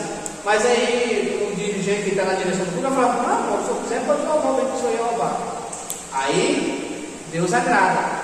Mas se você for chamado para fazer algo, aí na hora você fala: eu posso, irmão, contar uma vez, eu tenho uma bênção para contar. Mas lembrando que você foi chamado para fazer uma coisa, aí você decide, ou um ou outro. Mas se fazer os dois, eu vou estar pecando? Não vai estar. Não é pecado. Mas é tipo assim, as pessoas vão olhar e ver assim. É lógico que não vai contar isso, mas quando você faz o certo, todo mundo reparte: nossa, como é que fulano é? Mas você vê que você chama uma pessoa para dar uma saudação, ele quer pregar, ele quer cantar, se pensar, ele vai até revelar os irmãos. Quer fazer movimento. Então, é isso que a Bíblia nos orienta, a ter postura. Não é ser chato, tá? Esse é aquele não é esse fadiga desse irmão. É porque falar as palavras mais certinho possível. Não é isso não. É você ter cuidado, igual eu falei. Te chamou para fazer algo, faça o que te chamou para fazer. E questão de horário. Te deu para falar 20 minutos, fala 25. Nossa, mas será que ele não tem palavra? Não. É ético. Chamou para falar 1 hora, fala 55 minutos, devolve faltando 5. Mas acontece que 30 minutos dá, irmão. Aí quando devolve faltando 55 minutos. Irmão, outra coisa, não fale que vai terminar, não fale que vai concluir, isso não vai, irmão. Porque você cria uma expectativa na cabeça da pessoa ali, nós vamos falar que daqui a 5 minutos vai acabar. Os irmãos não estavam nem olhando para o relógio, mas na hora que você fala isso, todo mundo olha para o relógio. Vamos ver se daqui a 5 minutos vai acabar. Tem um pregador aqui, que ele fala que vai concluir 5, 6 vezes na pregação. Ele já até falou para ele: rapaz, isso não é legal. A pregação está até boa, mas não fala que vai concluir, isso não vai concluir. De onde que gosta? Ao fazer introdução de uma mensagem, o pregador deve evitar a autojustificativa aí. Autojustificar. A expressão tais como não sou digno, ou sei que não tenho capacidade para pregar a palavra.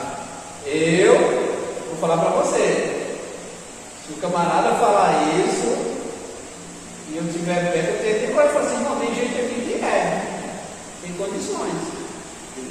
Irmãos, quando dificilmente o pastor dessa igreja aqui, ele fala: não acredito, o senhor nunca falou. Quando é esse prato de quarta-feira, eu já falou umas coisas. Mas o pastor dessa igreja aqui, ele nunca me ligou e falou assim: "Não, você vai falar tal dia." Eu chego aqui e digo assim: "Fala isso." Aí o que acontece? Irmãos, eu fui pego de surpresa. Isso é comum. Agora eu não estou preparado? Desvoltar. Não, mas não é essa questão. Não, eu falo assim, a questão de não estar preparado. Então, mas essa questão, essa colocação aqui não é estar preparado para ir para ser arrebatado. É a questão de estar preparado pelo meu cargo. Eu sou o quê? Eu sou um obreiro. Como que eu não estou preparado? Não é nem questão de ser salvo, é questão de estar preparado. Ou seja, 10 cultos que tiver, esses 10 cultos eu tenho que ter uma palavra. É você que vai pregar? Não, vai. Mas eu não tenho uma segunda chamada? Eu tenho que estar preparado. Então, ou seja, irmão, eu fui pego de surpresa. Isso é até treino na hora. Mas eu tenho uma palavra de Deus para a sua vida. Então, eu sábado da meu lugar, aí o pastor perguntou assim: "Pastor Miguel, quero ver o show ainda não. Hoje você, eu passo o Alex." Aí eu digo assim: "Não, já vai mais um pouco. Vocês estão já preparados." você tem que ter algo, você tem que estar vivo quando preparado. Você ainda tem que ter uma segunda chamada, ou não, porque como que Deus trabalha? É assim, pega isso aqui, tá? Vai ter um culto hoje, tal lugar, e assim. Para na sua casa, estuda a palavra, ora ao Senhor. Coisas podem acontecer, irmão. Eu conheço situações que o pregador não vem, e Deus faz algo assim, você pode abrir misericórdia, Deus. Que isso? Porque a palavra, lembra que eu falei, a palavra que está naquele dia é Deus que decide de onde vai sair. O pastor Miguel ele gosta de pegar de uma surpresa mesmo. Já me pegou na oração para falar sobre oração. Entendeu? Por que ele faz isso? O pastor Miguel ele é muito ético. Ele é do tipo que ele não chega para você, não te faz pergunta, né? Você como uma pessoa que está de frente de trabalho, no meio da igreja, ele é muito ético. Mas agora essa questão de chamar para falar, ele já olha para você, ele já te conhece, e por isso que ele faz isso. Também ele não pega uma pessoa que tem costume, essas coisas, ele jamais vai fazer. Agora, se você tem uma segunda chamada, você sabe que você tem uma segunda chamada. Que segunda chamada é essa? Eu fui salvo, a primeira chamada, e a outra Deus tem um ministério diferente comigo. Cada um sabe aqui que Deus tem um ministério diferente. Vocês não estão aqui, eu quero aqui porque quando perguntar quem tem curso, eu tenho curso. Não, é porque você sabe que tem um negócio a mais aí. E não foi você que inventou, foi Deus que despertou isso em você. E aí ele vai olhar e já vai saber, ó, fulano. E tem também a questão de Deus, o Espírito testifica, né? Hoje a palavra está para fulano, hoje é fulano que tem que falar. Ele não conversou com você, não falou nada, mas o Espírito, quem dirige o culto é o Espírito Santo. Então, irmãos, eu cansei de dar oportunidades aqui, e depois as pessoas terminam o culto aqui e dizem: "Nossa, que maravilha", mas é pessoa simples. Por isso que aquele negócio, tem gente que gosta, aquele negócio assim, ó, eu conheço colegas meus aí, que vai dirigir culto de igrejas aí, ele já tem tudo programado. Nós vamos ouvir o irmão Johnny, depois a irmã Márcia lá, depois a Luciana, beleza. Aí quem vai pregar fulano. Aí eu nunca gostei. Eu gosto de chegar aqui na, vamos ver o irmão fulano ali. É assim que Deus trabalha. Tem que deixar tudo, tem que ser uma coisa acontecer. Não pode ser aquela coisa nova, todo mundo quer falar, é o José que vai cantar hoje. Todo dia ele que canta, e já sabe que é ele mesmo. Então essas coisas acabam sendo chato. A introdução deve ser breve. Ao fazer a introdução, evitar essas. Irmãos, eu não tenho condições nenhuma de estar falando dos irmãos. É aquilo que eu falei. Todo mundo percebe que você está sendo hipócrita. Eu sei que eu não sou capaz de falar para você. Irmãos, é claro que eu tenho que tomar cuidado para não tomar a glória que é de Deus, mas eu tenho uma palavra de Deus para a sua vida.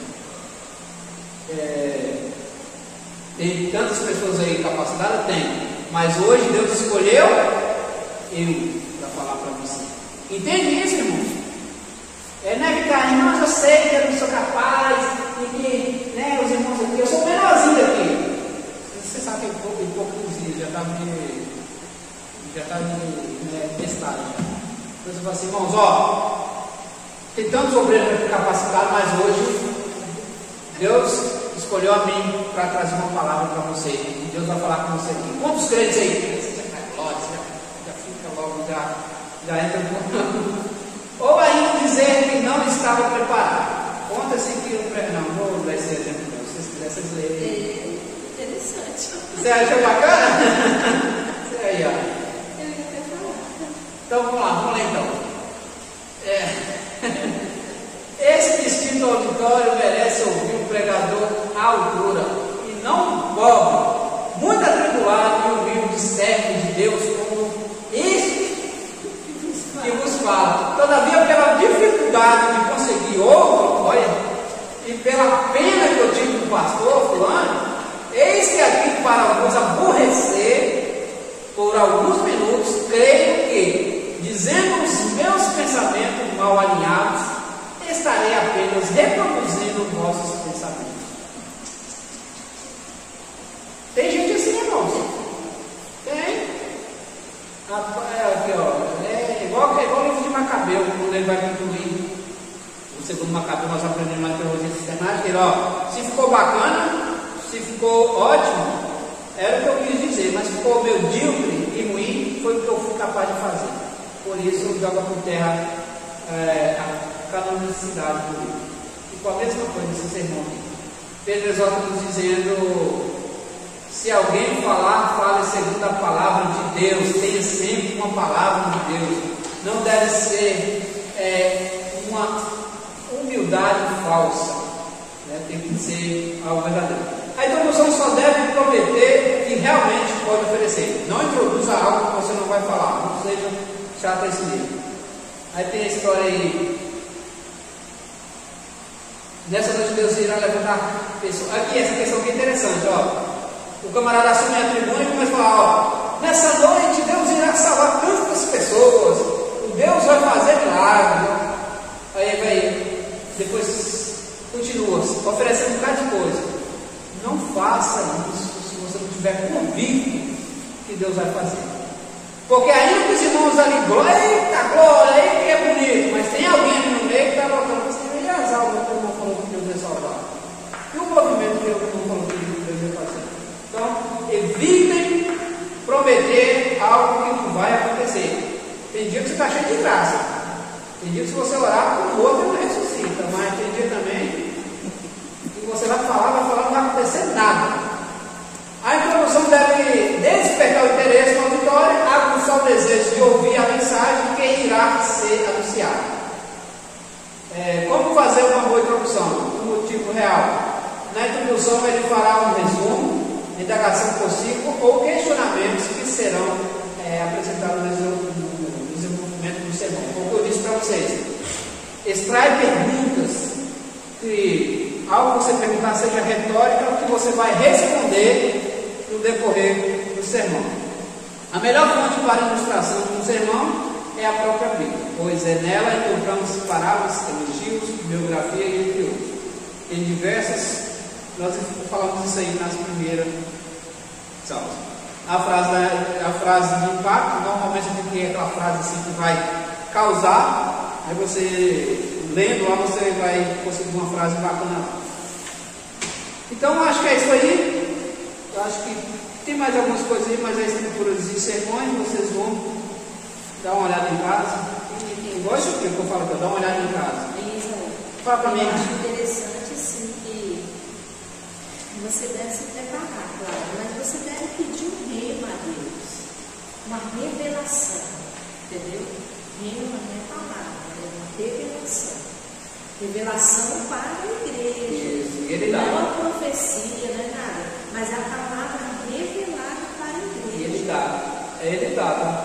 É aquele negócio. É a pessoa falar um texto que você conhece de ponta a ponta, mas você sai dali com algo que a pessoa extraiu, você não ouviu. Nossa, eu não tinha pensado dessa forma. É o que o senhor está falando. A Bíblia ela tem essa capacidade. Deus dá.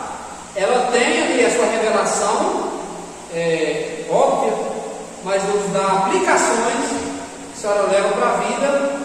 a senhora, lendo 1000 vezes na sua casa, a senhora nunca conseguiria extrair.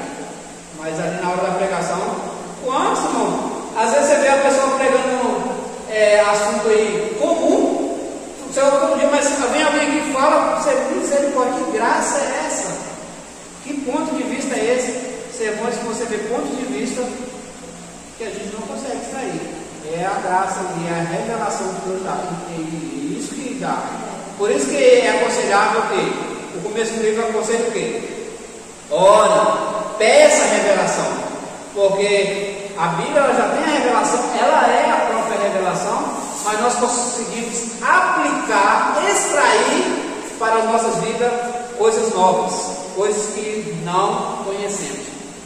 Meus irmãos, chegamos ao fim de mais um livro para a graça de Deus, para a glória de Deus.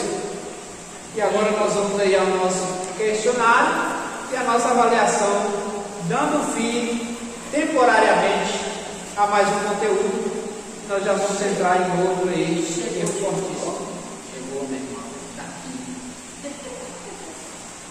Vamos ler o questionário, vamos fazer como é de costume.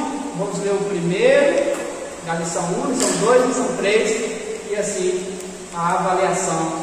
E por aí, uns 5 minutos aí, que vocês estão super mega afiados. Vamos lá.